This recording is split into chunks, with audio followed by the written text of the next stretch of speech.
God, I can't believe I have to pay for this movie. These stupid paywalls. I'm already paying for Amazon Prime. Why can't I just... Wait, there's no paywall? I can just watch it? Like, for free? Okay, either Jeff's on acid this month or he gained a few brain cells.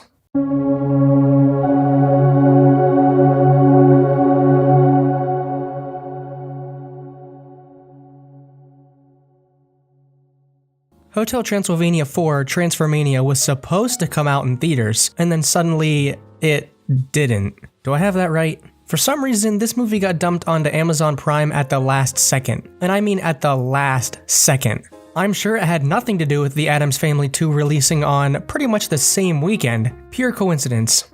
Anyway, I promised you guys some reviews on new movies, and unfortunately, this is the best I could come up with. I don't think I'm alone when I say that no one was really hyping this movie up. The only reason I even know it exists is because it didn't come out when it was supposed to, and it made news headlines. Regardless, the idea of a Hotel Transylvania sequel where the script is flipped, and every human turns into a monster and vice versa, it actually sounds kind of intriguing. Everyone knows the old sequel routine. The first sequel is always a rewrite of the first movie but worse, the third movie is a cruise, and the inevitable fourth movie is a road trip. But no, thankfully they subverted those expectations and decided to do something somewhat original for a change. Wasn't good enough for Adam Sandler though. So how is the movie objectively? Well, it's complicated. You see, as soon as you boot up this movie, something is immediately obvious. The animation has been noticeably downgraded in this thing. I can't quite put my finger on it, but some of the character designs and lighting effects have been changed to fit a cheaper aesthetic. I really can't figure out what it is, but nevertheless, I do sort of miss the old animation style. You have to remember, Hotel Transylvania. Remember how good your animation used to be? Remember! At least it was unique, right?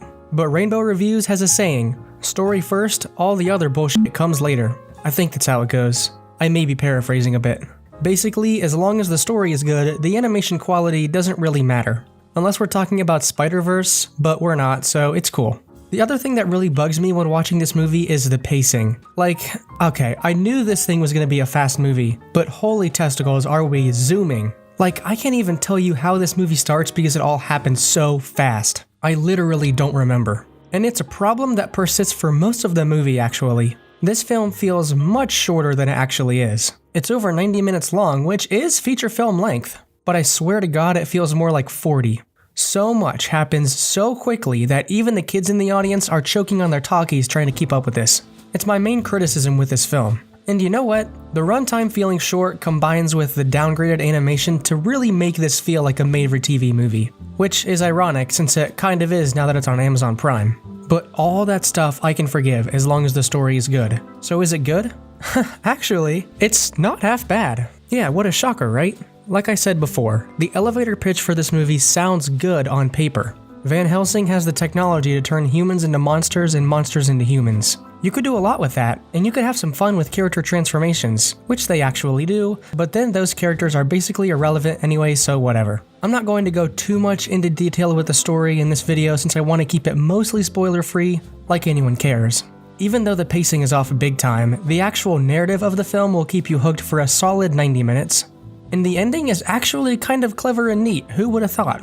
In the end, the story does get a pass from me. So let's tally up the points already. Let's say there's 20 possible points for reaching the target audience. In this case, it's a comedy, so is the movie funny? Kind of. I'll give it 14 points for target audience. There are some legitimately hilarious moments in this movie, but only like 2 that made me laugh out loud. Everything else was just straight blank face or an eye roll. 20 possible points for the animation/visuals. I'll give it 15 points for that. It lost points for the degraded animation quality, but they're more expressive than ever, so fine. I mean, just look at this frame of Johnny turning into a monster. Like, it's unrecognizable. 20 points for the story/narrative. Even though the pacing is super off, the idea sounds great on paper, and once they're actually in South America, it does get a little better. 8 points for originality, 4 points for rewatchability. I'm never going to watch this movie again, but it is more rewatchable than the second installment. Take that for what you will. And 1 point for the soundtrack. I mean, it's serviceable, but you know, it's just like that. It's just like the pop songs that Hotel Transylvania is known to do. So yeah, don't really care about the music. And you know what? What the heck? I'll throw in a few bonus points. plus 5 points for a pretty well executed Chekhov's gun, because this movie does have one of those, and it is done pretty well. And those of you who have been watching my channel for a while, you know that I love Chekhov's guns. So out of 100 possible points, Hotel Transformania earns a solid 67. This movie wasn't a spectacular return to an already spent franchise, but it's actually decently watchable considering it's a soft made-for-TV movie. Honestly, my guess is that Genndy Tartakovsky had a slam dunk of a movie idea all ready to go, and then they were like, we need funds for Across the Spider-Verse, and long story short, Transformania was booted to Amazon Prime. That's my theory anyway. So yeah, Hotel Transylvania 4 wasn't quite the dumpster fire I was expecting. I mean, Sony definitely needs to stop after this one. Throw up the meme, it's time to stop. Anyway guys, that's all for this video. Comment below what kind of outfits my avatar candles should wear next. Go check out my Instagram for full body fashion drawings. Follow me over there for more furry fashion art, if you're interested in that. I also take video requests, so if there's something you want me to check out, I'll totally do it. And if anyone out there wants to collab, just hit me up. It could be fun. Subscribe to this channel for more TV and movie reviews and news. My name is Candles, I'm kind of a dumbass, and I'll see you next week.